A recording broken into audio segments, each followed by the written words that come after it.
Hello friends, welcome back to Anvesha channel. आज हम लोग पढ़ेंगे शिक्षण के सिद्धांत। ठीक है, ये टॉपिक है यूजीसी नेट के जो फर्स्ट पेपर है।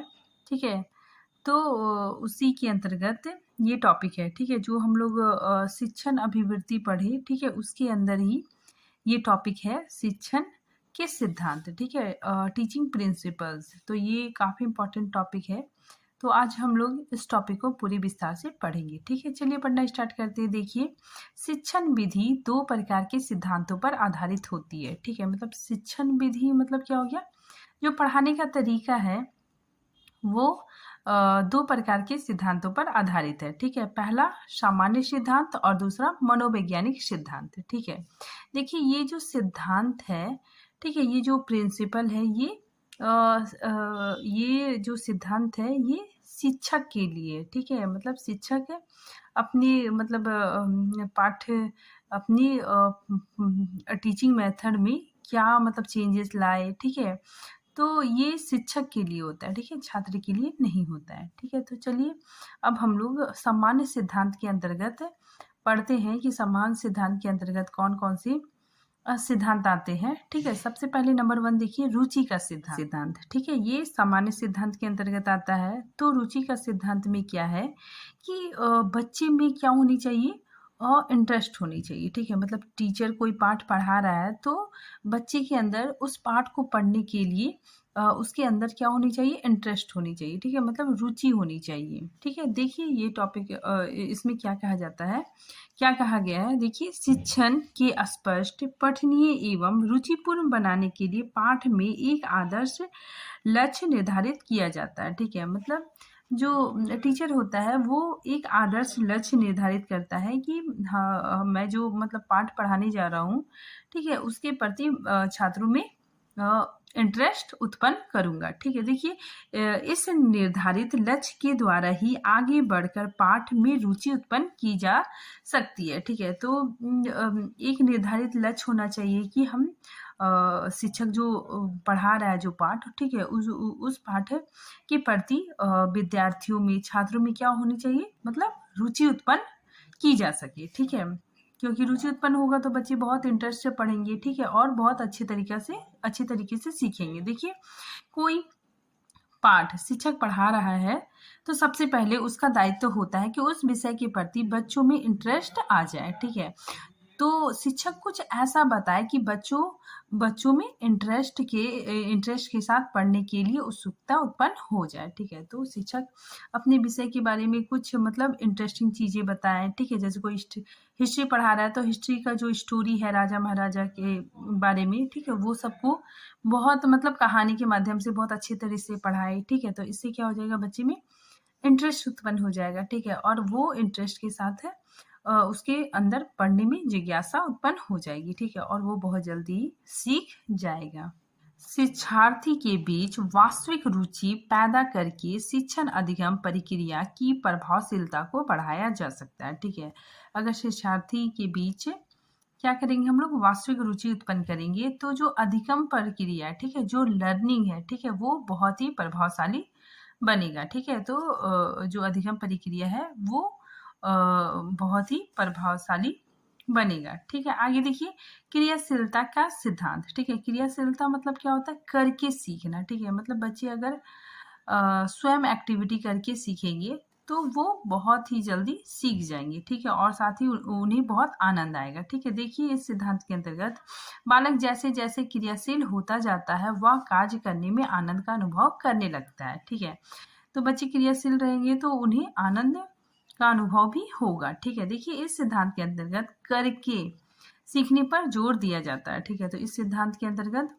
करके सीखने पर जोर दिया जाता है। ठीक है, बच्चे करके सीखते हैं। ठीक है, देखिए डाल्टन पद्धति, ठीक, मॉन्टेसरी किंडरगार्टन पद्धति, ठीक है, इसी सिद्धांत के अंतर्गत आते हैं। ठीक है, नेक्स्ट देखिए, प्रेरणा का सिद्धांत। अब प्रेरणा का सिद्धांत क्या है, मोटिवेशन। ठीक है, प्रिंसिपल ऑफ मोटिवेशन। ठीक है, अगर बच्चों में मोटिवेशन होगा, ठीक है, तो वे बहुत ही जल्दी सीख जाएंगे। ठीक है, कि बच्चे को क्या करते हैं ना कि ये टीचर लोग मोटिवेट करते हैं कि पढ़ाई के प्रति, ठीक है, या फिर अपना जो पढ़ाई है, ठीक है, तो उस सब के प्रति शिक्षक को बालकों को मोटिवेट करना चाहिए, ठीक है, जिससे बच्चे मोटिवेट होके बहुत जल्दी सीखने के लिए आगे बढ़े, ठीक है। देखिए, इस सिद्धांत का प्रयोग बालक को पाठ के प्रति रुचि उत्पन्न करने के लिए किया जाता है, ठीक है। तो इस सिद्धांत का उपयोग बालक को पाठ के प्रति रुचि उत्पन्न करने के लिए किया जाता है, ठीक है। देखिए,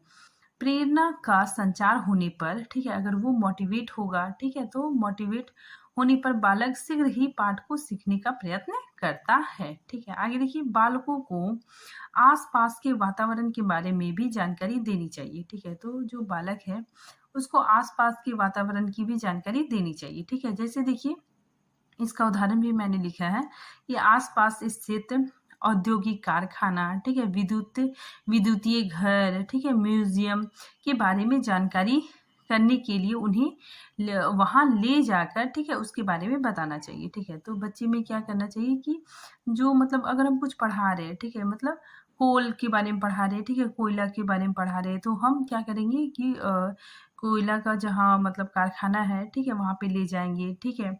या फिर हम बिजली के बारे में, बल्ब वगैरह के बारे में पढ़ा रहे हैं, तो हम लोग क्या करेंगे, बच्चे को मतलब शिक्षक बच्चे को विद्युत घर ले जाएगा, ठीक है, वहाँ पे सारा कुछ दिखाएगा, ठीक है, वहाँ मतलब बहुत सारी जानकारी देंगे, मतलब देगा, तो जो छात्र होंगे वो मतलब नई नई चीज़ें सीखेंगे, ठीक है, उनके अंदर नई नई चीज़ें सीखने की जिज्ञासा उत्पन्न होगी, ठीक है, और वो बहुत जल्दी सीख जाएंगे, ठीक है। तो इसीलिए यहाँ पे लिखा गया है कि बच्चों को आसपास के वातावरण के बारे में भी जानकारी देनी चाहिए, ठीक है। जैसे आसपास स्थित औद्योगिक कारखाना, विद्युत घर, म्यूजियम, ठीक है, आदि के बारे में जानकारी करने के लिए उन्हें वहां ले जाकर उनके बारे में बताना चाहिए, ठीक है। छात्रों में नई बातें जानने की जिज्ञासा उत्पन्न होती है, ठीक है।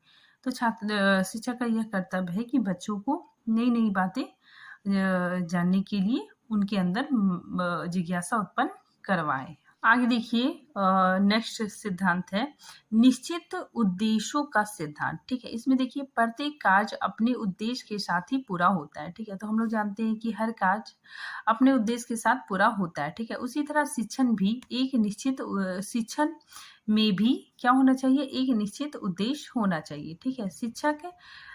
शिक्षण पढ़ाने से पहले, ठीक है, मतलब अगर शिक्षक पढ़ाने जा रहा है, ठीक है, तो उसको पढ़ाने से पहले अपना उद्देश्य निर्धारित करना चाहिए, ठीक है। तो शिक्षक को क्या करना चाहिए, अपना उद्देश्य निर्धारित करना चाहिए कि शिक्षक को, ठीक है, शिक्षक के लिए यहाँ पे लिखा है मैंने, मुझे क्या पढ़ाना है, ठीक है, शिक्षक को क्या पढ़ाना है, कितना पढ़ाना है, ठीक है, किस मानसिक आयु के बच्चे को पढ़ाना है, ठीक है, वह एक निश्चित उद्देश्य बना लेता है, ठीक है। तो शिक्षक क्या करता है, एक निश्चित उद्देश्य बना लेता है, ठीक है, और उसी के अनुरूप शिक्षण का कार्य करता है, ठीक है। तो वो पहले उद्देश्य निर्धारित करता है कि उसे क्या पढ़ाना है, कितना पढ़ाना है, ठीक है, किस मानसिक आयु के बच्चे को पढ़ाना है, ठीक है। तो इस चीज को ध्यान में रखते हुए उसी के अनुरूप वो शिक्षण बच्चों को देता है, ठीक है। देखिए, यदि पाठ के उद्देश्यों का निर्धारण पूर्व में ही कर लिया जाए, ठीक है, अगर वो पढ़ाने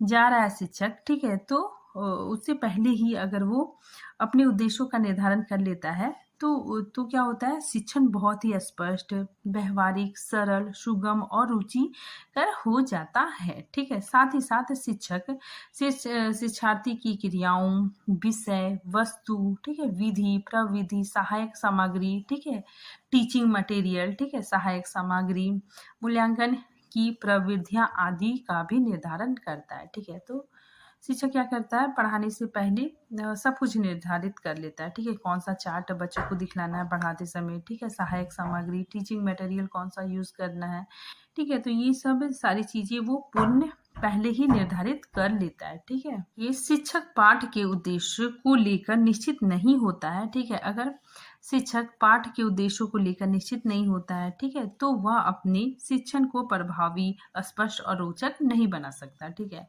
तो अगर उसका जो शिक्षक है, ठीक है, अगर वह पाठ के उद्देश्यों को लेकर निश्चित नहीं होता है, ठीक है, मतलब वो कुछ भी मतलब प्लानिंग नहीं बनाता है, ठीक है, ऐसे ही क्लास में चल जाता है, तो उसका जो शिक्षण है वो प्रभावशाली, स्पष्ट और रोचक नहीं हो पाएगा। ठीक है, नेक्स्ट देखिए जीवन के साथ जोड़ने का सिद्धांत। ठीक है, तो ये भी काफ़ी इम्पोर्टेंट है, जीवन के साथ जोड़ने का सिद्धांत। इसमें क्या है देखिए, हर चीज को बच्चे के उसके जीवन से जोड़कर सिखलाए तो वह छात्र जल्दी सीखता है। ठीक है, तो बच्चों को क्या है ना कि जो कुछ भी अगर हम सिखला रहे हैं तो उसके जीवन, ठीक है, उसके अपने जीवन से जोड़कर सिखलाना चाहिए। ठीक है, जैसे देखिए एक तो बालक है, उसको टॉफी बहुत पसंद है। ठीक है, छोटी कक्षा के बारे में बात कर रहे हैं कि 1-2 का जो बच्चा है, ठीक है, वो मतलब उसको टॉफ़ी बहुत पसंद है।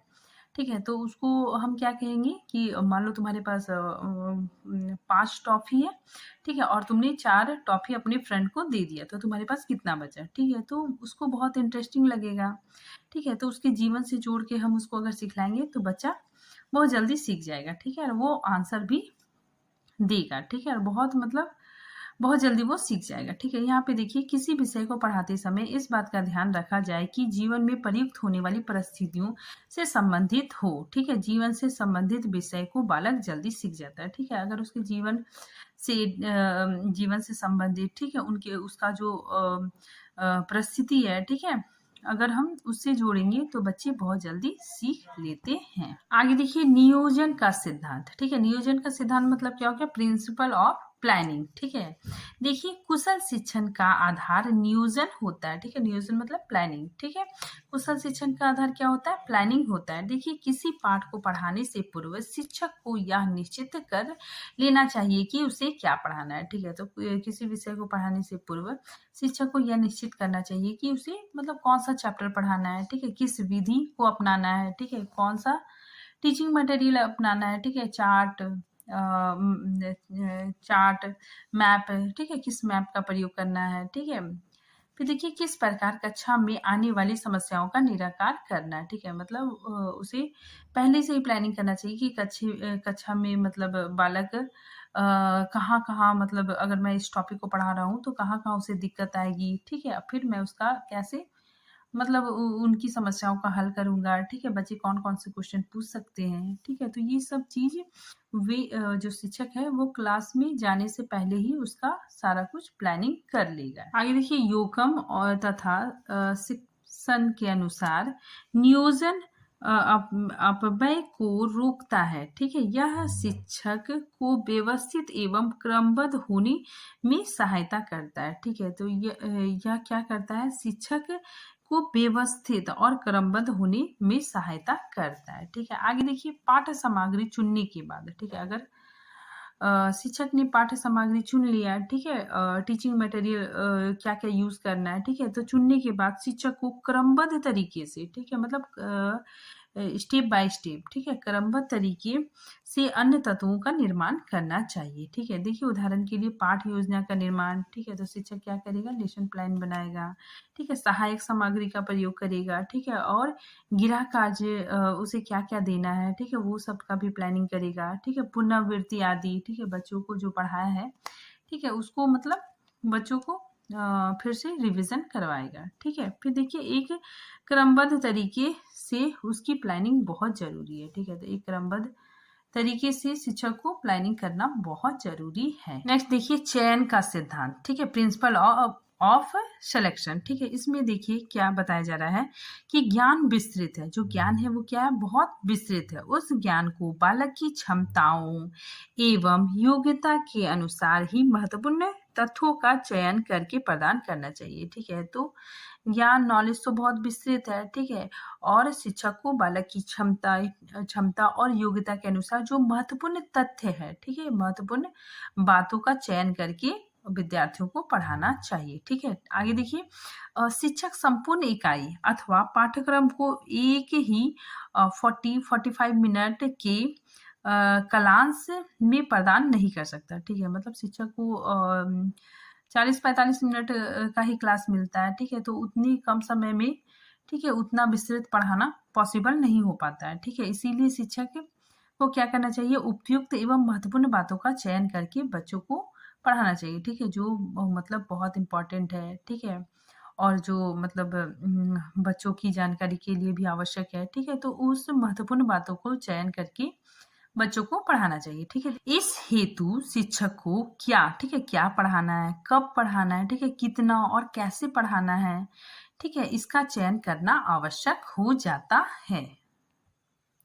अब देखिए व्यक्तित्व विभिन्नता का सिद्धांत। ठीक है, इसमें देखिए प्रत्येक बालक में उसकी योग्यता, रुचि, ठीक है, अभिवृत्तियां भिन्न भिन्न होती है। ठीक है, प्रत्येक बालक में व्यक्तित्व विभिन्नता पाई जाती है, मतलब हर बालक सेम नहीं होता है। ठीक है, सब एक दूसरे से अलग होते हैं। ठीक है, फिर देखिए कुशल शिक्षण हेतु शिक्षक को बालकों की इसी भिन्नता के विषय में जागरूक होना चाहिए। ठीक है, तो शिक्षक को ये पता होना चाहिए कि हर बालक अलग है। ठीक है, हर बालक में उसकी योग्यता, रुचि, ठीक है, अभिवृत्ति के अनुसार हर बालक क्या है, भिन्न भिन्न है, अलग अलग है। ठीक है, कोई जल्दी सीखता है, कोई लेट सीखता है। ठीक है, तो उनको इस बारे में जानकारी होनी चाहिए शिक्षक को। ठीक है, आगे देखिए अलग अलग बुद्धिलब्धि और अलग अलग शारीरिक मानसिक योग्यता के बालकों के साथ उनके अनुरूप ही व्यवहार करना चाहिए। ठीक है, तो शिक्षक को मतलब हर स्टूडेंट के साथ, ठीक है, जो बहुत तेज है पढ़ने में, ठीक है,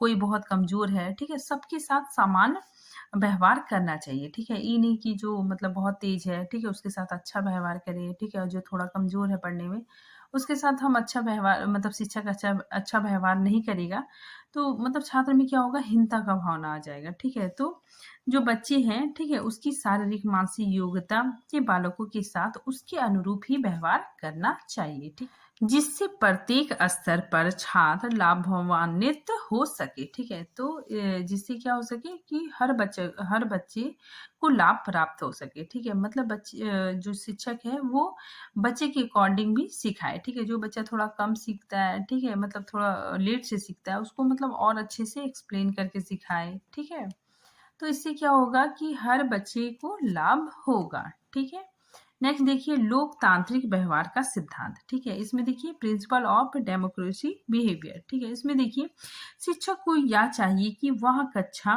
में स्वतंत्र वातावरण बनाए रखे। ठीक है, अर्थात प्रत्येक बालक को कक्षा के अंतर्गत यह स्वतंत्रता होनी चाहिए कि वह अपनी शंका का समाधान कर सके। ठीक है, तो शिक्षक को अपना जो क्लासरूम है उसको मतलब स्वतंत्र वातावरण बनाए रखना चाहिए। ठीक है, ये नहीं कि मतलब पूरा खौफ, ठीक है, पूरा गुस्सा का माहौल मतलब नहीं बनाना चाहिए। ठीक है, थोड़ा स्वतंत्रता का वातावरण बनाए रखना चाहिए। ठीक है, जिससे बालक अपनी जो समस्या है अगर उसको नहीं आ रहा है तो वो खुल के टीचर से पूछ सके। ठीक है, देखिए सभी को समानता का अवसर दिया जाए। ठीक है, तो शिक्षक सभी को, ठीक है, जो पढ़ने में कमजोर है, ठीक है, जो पढ़ने में मतलब तेज है, सबको मतलब समान अवसर प्रदान करे। ठीक है, शिक्षक को सब बच्चों की बात सुननी चाहिए। ठीक है, तो शिक्षक को सारे बच्चों की बात सुननी चाहिए। ठीक है, कि उसे क्या प्रॉब्लम हो रही है, कहाँ नहीं समझ में आ रहा है। ठीक है, उन्हें अपनी बात रखने का मौका दे। ठीक है, तो छात्रों को अपनी बात रखने का मौका दे। आगे देखिए विभाजन का सिद्धांत। ठीक है, यहाँ पे देखिए पाठ प्रस्तुत करने में सरलता एवं सुविधा की दृष्टि से पाठों को छोटी छोटी इकाइयों में विभक्त करना चाहिए। ठीक है, तो जो शिक्षक जो पाठ पढ़ा रहे हैं, ठीक है, उसमें सरलता और सुविधा के लिए उसको क्या करें, छोटी छोटी यूनिट, ठीक है, छोटी छोटी इकाइयों में बांट दे। ठीक है, मतलब छोटी छोटी इकाइयों में मतलब बांट के बच्चों को पढ़ाएं। ठीक है, इससे बच्चों को ज़्यादा बोझ नहीं लगेगा। ठीक है, देखिए मतलब स्टेप में डिवाइड कर दे, छोटी छोटी यूनिट में डिवाइड करके पढ़ाए। ठीक है, जैसे देखिए हम लोग एग्जाम्पल भी देखते हैं कि एक बुक है, ठीक है, उसमें बहुत सारी बातें लिखी होती है। ठीक है, लेकिन बुक में क्या होता है, पैराग्राफ होता है। ठीक है, अगर हम पैराग्राफ पढ़ते हैं, ठीक है, तो हमको क्या लगता है कि यहाँ से यहाँ पैराग्राफ पढ़ लिए, फिर यहाँ से यहाँ पढ़ लिए, ठीक है, फिर यहाँ से यहाँ पढ़ लिए, तो हमें क्या लगता है, बहुत ईजी लगता है। ठीक है, तो विभाजन का सिद्धांत भी यही कहता है कि मतलब जो पाठ्य वस्तु है, ठीक है, उसको छोटी छोटी इकाइयों में बांट दी। ठीक है, छोटे छोटे स्टेप में उसको डिवाइड करके पढ़ाए। ठीक है, नेक्स्ट देखिए संशोधन का सिद्धांत। इसमें क्या बोला जाता है कि शिक्षण को अधिक अस्थायी बनाने के लिए अर्जित ज्ञान को तुरंत और बार बार संशोधित किया जाना चाहिए। ठीक है, जो ज्ञान है, ठीक है, उसको मतलब संशोधित भी किया जाना चाहिए। ठीक है, जैसे देखिए मतलब कोई स्टेट का जो मुख्यमंत्री है, ठीक है, वो बना, वो बच्चे को याद करवा दिए। ठीक है, फिर कुछ दिन बाद फिर चेंज हो जाता है। ठीक है, तो बार बार हमें क्या करना चाहिए, संशोधन करना चाहिए। ठीक है, बच्चों को फिर बताना चाहिए कि नहीं अब ये चेंज होके ये बन गया। ठीक है, जो मतलब जो मुख्यमंत्री है, ठीक है, और भी बहुत सारे चेंजमेंट होता रहता है, ठीक है, तो उस चीज़ को संशोधन करके बच्चों को बतलाना चाहिए। देखिए मनोवैज्ञानिक सिद्धांत, ठीक है, इसके अंतर्गत कौन कौन से सिद्धांत आते हैं। देखिए अभिप्रेरणा का सिद्धांत, ठीक है, ये मैंने हम लोगों ने उसमें भी पढ़ा, ठीक है, और मनोवैज्ञानिक सिद्धांत में भी पढ़ रहे हैं, ठीक है, तो सेम ही चीज़ है। अभिप्रेरणा का सिद्धांत, अभिप्रेरणा मतलब मोटिवेशन, ठीक है। देखिए शिक्षण में अपेक्षित व्यवहार के लिए प्रोत्साहित करना एवं उसे जारी करना या रखना तथा दिशा प्रदान करना अभिप्रेरणा कहलाता है, ठीक है। तो बच्चों को हमें क्या करना चाहिए, मोटिवेट करना चाहिए, ठीक है। मोटिवेट करने से वे प्रोत्साहित होके मतलब चीज़ों को बहुत आसानी से पढ़ लेते हैं। नेक्स्ट देखिए मनोरंजन का सिद्धांत, ठीक है, इसमें क्या है, देखिए कक्षा कक्ष को जीवंत बनाए रखने के लिए मनोरंजन का होना आवश्यक है, ठीक है। तो मनोरंजन का होना काफी इम्पॉर्टेंट है, ठीक है। देखिए इस तरह की शिक्षण पद्धति से भरपूर माहौल शिक्षण प्रक्रिया को तीव्र करता है, ठीक है। तो मनोरंजन के होने से जो शिक्षण प्रक्रिया है, ठीक है, वो बहुत ही तीव्र हो जाता है, ठीक है। देखिए आगे देखिए मनोरंजन लंबी अवधि तक चलने वाली कक्षाओं की थकान मिटाता है, ठीक है। तो मनोरंजन के कारण क्या होता है कि जो कक्षा होता है, जो क्लास होता है, ठीक है, वो मतलब थकान जो महसूस करने लगता है, ठीक है, तो वो थकान भी खत्म हो जाता है, ठीक है। बच्चों में एक नई एनर्जी उत्पन्न होती है, ठीक है, और वे बहुत इंटरेस्ट के साथ पढ़ते हैं, ठीक है। देखिए यह छात्रों को पुनः सीखने की ऊर्जा प्रदान करता है, ठीक है। तो मनोरंजन क्या करता है, छात्रों में पुनः सीखने की ऊर्जा प्रदान करता है, ठीक है। तो इसीलिए मनोरंजन का सिद्धांत काफी इंपॉर्टेंट है, ठीक है। आगे देखिए प्रबलन का सिद्धांत, ठीक है। प्रबलन का सिद्धांत क्या होता है, देखिए छात्रों को वांछित व्यवहार के लिए पुरस्कृत किया जाना चाहिए, ठीक है। अगर बच्चे अच्छा परफॉर्म करते हैं, ठीक है, अच्छा असाइनमेंट वगैरह बनाते हैं, तो उन्हें मतलब शिक्षक के द्वारा कोई ना कोई पुरस्कार देना चाहिए, ठीक है। इससे बच्चे बहुत ही मोटिवेट होते हैं, ठीक है। आगे देखिए पुनरावृत्ति एवं अभ्यास का सिद्धांत, ठीक है। इसमें देखिए इस सिद्धांत के अंतर्गत इस बात की परिपुष्टि होती है कि यदि हम किसी कार्य का अभ्यास करते रहें, ठीक है, तो हम उसे सफलतापूर्वक करना सीख लेते हैं, ठीक है। साथ ही उसमें कुशलता की प्राप्ति होती है, ठीक है। तो कक्षा में शिक्षक बच्चों को अभ्यास कराते रहे, ठीक है, उसको पुनरावृत्ति कराते रहे, ठीक है। इससे उनमें क्या होगा, मतलब वे सफल भी होंगे, ठीक है। साथ ही उसमें कुशलता भी दिखाई देगी। नेक्स्ट देखिए सहानुभूति या सहयोग का सिद्धांत, ठीक है। इसमें देखिए शिक्षक को सहानुभूति और सहयोग के सिद्धांत से छात्रों को प्रेरित किया जा सकता है, ठीक है। इसके माध्यम से बालक को प्रोत्साहित कर शिक्षण अधिगम प्रक्रिया को सफल बनाया जा सकता है, ठीक है। तो शिक्षक क्या करेंगे, बच्चों में सहयोग की भावना उत्पन्न करेंगे, ठीक है। बच्चे एक दूसरे की मदद करेंगे, ठीक है।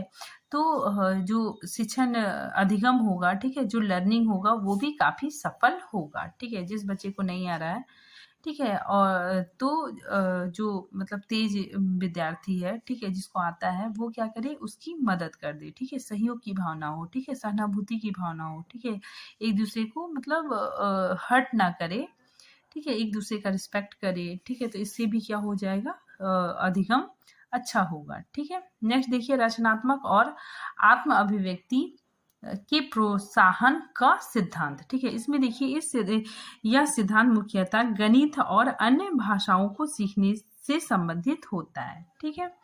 आगे देखिए उपचारात्मक शिक्षण का सिद्धांत, ठीक है। इसमें देखिए यह सिद्धांत शिक्षक द्वारा अपनी त्रुटियों कमियों की पहचान करने और समस्या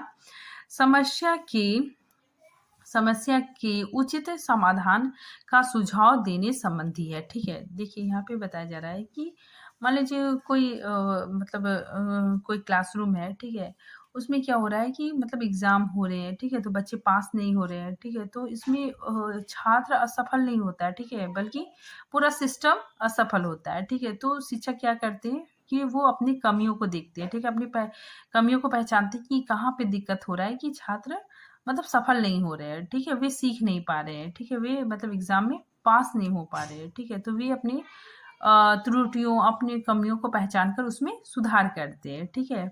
तो ये उपचारात्मक शिक्षण सिद्धांत के अंतर्गत आ गया, ठीक है। नेक्स्ट देखिए, इंद्रियों को प्रशिक्षित करने का सिद्धांत, ठीक है। देखिए, इस सिद्धांत के द्वारा ज्ञान को अस्थायी बनाया जा सकता है, ठीक है। देखिए, शिक्षण में मल्टीमीडिया को शामिल करके अधिगम को अस्थायी बनाने का प्रयास किया जाता है, ठीक है। तो इस शिक्षण सिद्धांत में क्या होता है, देखिए, शिक्षक को एक्टिविटी कराना चाहिए, ठीक है। ये जो हमारा जो सिद्धांत है, इंद्रियों को प्रशिक्षित करने का सिद्धांत, तो इस सिद्धांत में शिक्षक को क्या करना चाहिए, बच्चों को एक्टिविटी कराना चाहिए, ठीक है। जैसे पेशेंस सिखलाना चाहिए, ठीक है। बच्चों को गेम वगैरह सिखलाना चाहिए, ठीक है, जिसमें उनके सभी सेंस ऑर्गन्स एक्टिव हो सके, ठीक है। मतलब शिक्षक ऐसी विधि अपनाए, ठीक है, कि बच्चे की सारी जो इंद्रियां हैं, ठीक है, सारा जो सेंस ऑर्गन्स है वो एक्टिव हुए, ठीक है। तो उनका जो सेंस ऑर्गन्स अगर एक्टिव रहेगा तो उनका जो ज्ञान है वो क्या होगा, अस्थायी रहेगा, ठीक है। तो इंद्रियों के प्रशिक्षण का सिद्धांत में यही है कि जो बच्चे हैं, ठीक है, उनकी जो सारी इंद्रियां हैं वो एक्टिव रहे, ठीक है। तो आज ये टॉपिक यहीं पे खत्म होता है, ठीक है। ये आपको कैसा लगा आप कमेंट करके बता सकते हैं, ठीक है। मिलते हैं नए टॉपिक के साथ, तब तक के लिए थैंक यू।